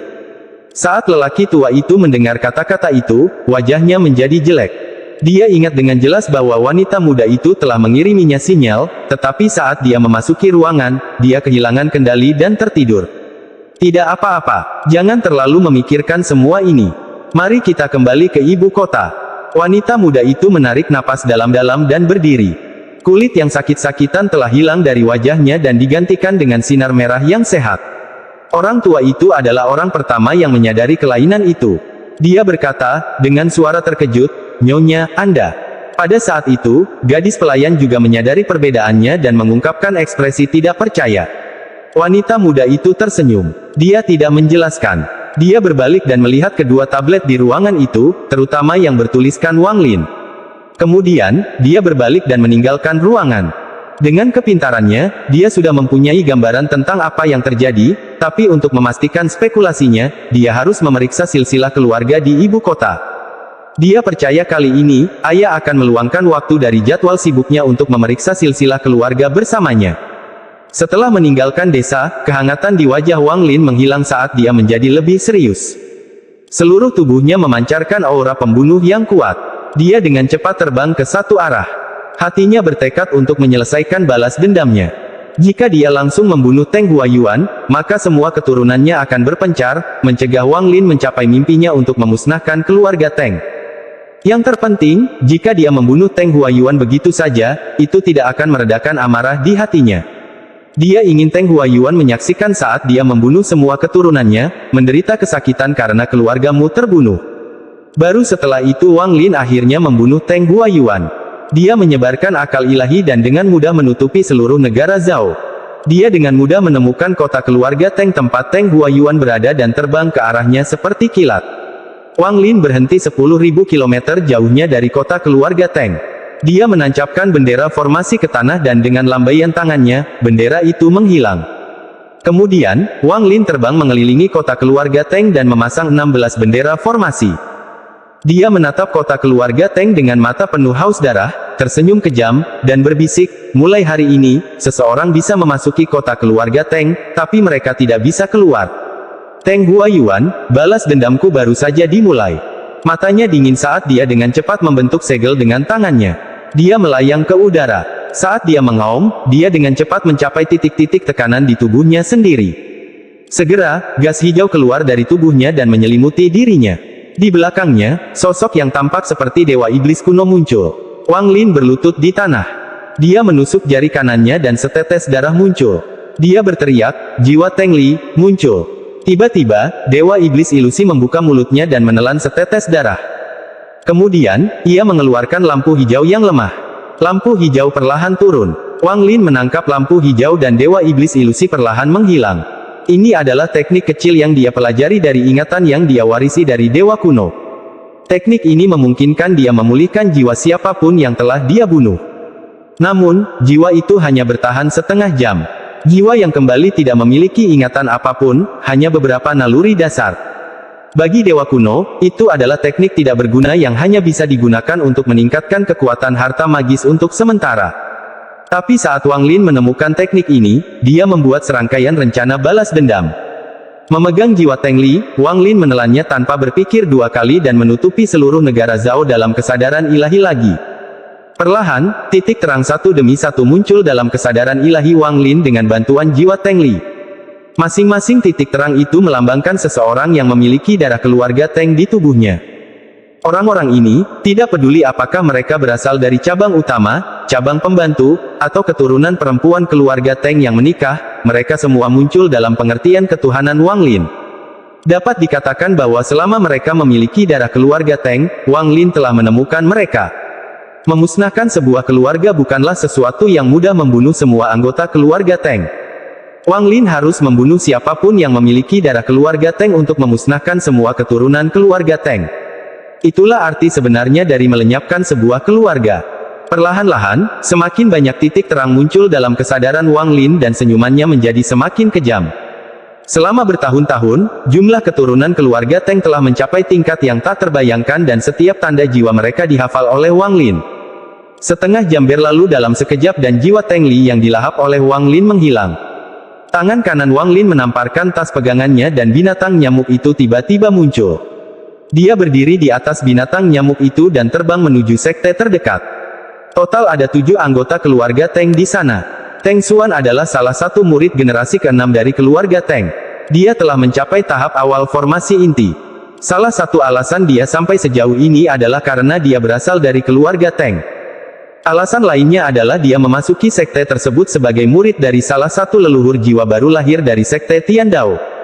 Keluarga Teng memiliki total 6 anggota keluarga di sekte Tiandao dan semuanya memiliki status yang cukup besar di sekte tersebut. Tentu saja, yang memiliki posisi tertinggi tetaplah Teng Xuan. Oh, 5 lainnya baru pada tahap pendirian fondasi. Teng Xuan sangat puas dengan apa yang dimilikinya, apakah itu rekan kultivasinya atau posisinya saat ini.